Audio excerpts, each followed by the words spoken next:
ใช้ชีวิตไว้พึ่งพิง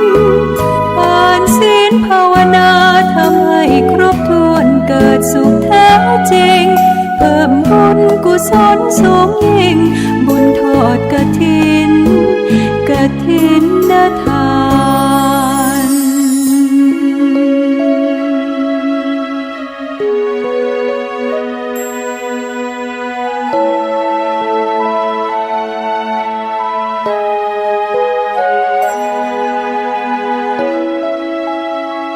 สร้างมนุษย์สมบัติสวรรค์สมบัตินิพพานสมบัติเพิ่มพูนศรัทธาปัญญาขจัดความตระหนี่ห่างไกลชีวาสร้างเหตุความร่ำรวยด้วยกฐินทานล้ำค่าสร้างเหตุปัจจัยด้วยศรัทธาด้วยปัญญารู้เห็นทำตามจริง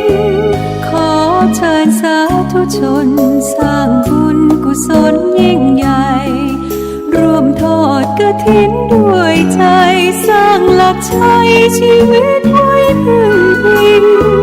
ทานศีลภาวนาทำให้ครบถ้วนเกิดสุขแท้จริง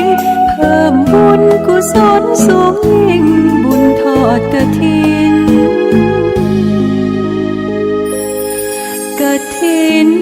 ทาน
ท่านกำลังติดตามรับฟังสถานีวิทยุกระจายเสียงพระพุทธศาสนาแห่งชาติและสังคม